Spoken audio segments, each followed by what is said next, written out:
Mi nombre es Euler Marcelo Mueces, estudiante del sexto semestre de Derecho de la Universidad Javeriana Cali, y presento este trabajo del curso Medios Probatorios dirigido al Dr. Juan Pablo Domínguez. En esta oportunidad realizaré un análisis jurídico y probatorio de la sentencia SP 1559 del 2018, donde la Corte Suprema de Justicia se centró en la valoración de la prueba conforme a la teoría de Davis Echandía. En el contexto del caso, en esta sentencia se analiza la responsabilidad penal de un adolescente EAG, quien fue acusado de facilitar información clave para que varios jóvenes ingresaron a la casa de sus abuelos en Zipaquirá y allí cometieran el robo de 45 millones de pesos. El abuelo herido gravemente y la abuela. El adolescente no participó físicamente en el robo, pero el Ministerio Público lo acusó del hurto.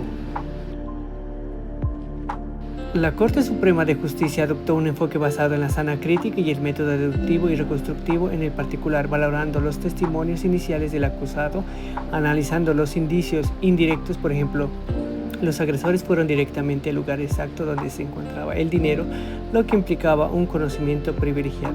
También observó que el acusado sabía que los abuelos estarían presentes y que el robo a mano armada podía derivarse de la violencia. Finalmente descartó la hipótesis de la defensa y no ofreció una explicación plausible frente a los hechos.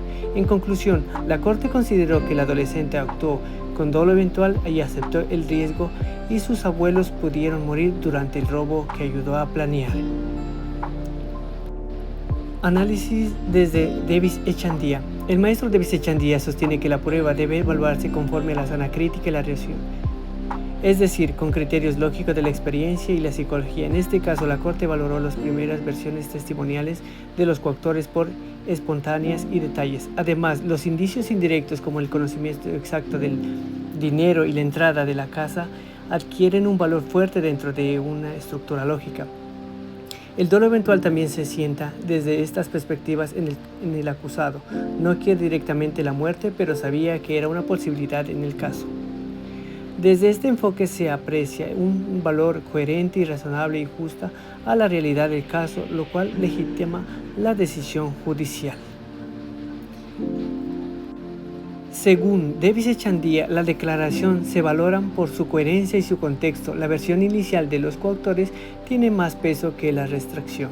Los indicios indirectos, como la decisión inmediata de los agresores hacia el dinero, refuerza la hipótesis de que EAGB dio información clave, en el cual el dolo eventual se configura porque el acusado sabía que el robo podía retornarse violento y aceptó el riesgo.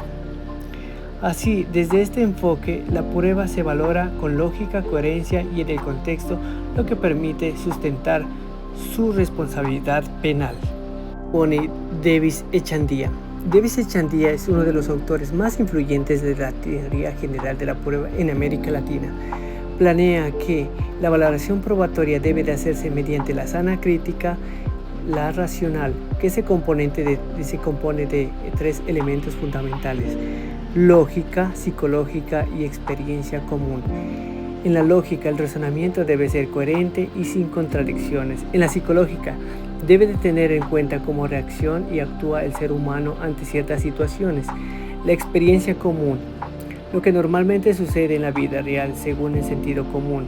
El rechazo, tanto la prueba tasada, que da un valor legal predeterminado a ciertos medios de prueba, como la libre convicción absoluta, doble el juez decide sin controles racionales. En cambio, un abogado por una valoración racional, controlable y argumentada. ¿Cómo se aplica la teoría de Davis Echandía en este caso? En la sentencia S-1569 del 2018, la Corte hace un uso claro del enfoque de la sana crítica racional. Aquí los puntos claves de esta aplicación. Valoración lógica razonable de los testimonios. La Corte analiza dos declaraciones de los coautores, JAS y PAP. Uno se retracta según la versión, pero la Corte valora más la primera declaración. Teoría del pie aplicada en el caso SP 1569 del 18. ¿Qué propone Delepie? Delepie plantea un método reconstructivo. El juez debe reconstruir racionalmente los hechos del caso a partir de las pruebas siguiendo una lógica parecida a la de investigación científica. El juez no debe buscar certezas absolutas, sino una hipótesis verosímil que explique mejor todos los hechos y pruebas del caso. Se evalúa la coherencia interna y externa de la hipótesis frente a las pruebas disponibles. ¿Cómo se aplica en esta sentencia? La Corte reconstruye la hipótesis de que AEGB entregó la información para cometer el robo. Esa hipótesis explica mejor que los ataques supieran exactamente dónde estaba el dinero, extrajeran por un lugar conocido solo por la familia, hubiera una conexión lógica y externa el conocimiento del acusado. Esta hipótesis es verosímil y coherente, que la versión es de la defensa que no explica cómo se obtuvo esa información los autores materiales. Delepie también explica que hay que seguir una numeración de las pruebas. Análisis de la sentencia de acuerdo con la teoría de Jordi Ferrer Beltrán sobre los estándares de la prueba. La teoría de los estándares de la prueba de Jordi Ferrer Beltrán se centra en los criterios metodológicos y políticos morales que el juez debe de aplicar al valor de la prueba con el fin de asegurar que las decisiones judiciales sean justas y razonables y coherentes. A continuación se presenta un análisis detallado del caso considerando la teoría de Ferrer Beltrán, cómo se aplican los estándares de prueba. Los estándares de prueba en el caso. Función de los estándares de prueba se garantía para las partes, asegura que tanto la parte acusada como la defensa tengan la oportunidad de presentar sus argumentos y pruebas de manera equitativa sin que se forcen a ninguna parte.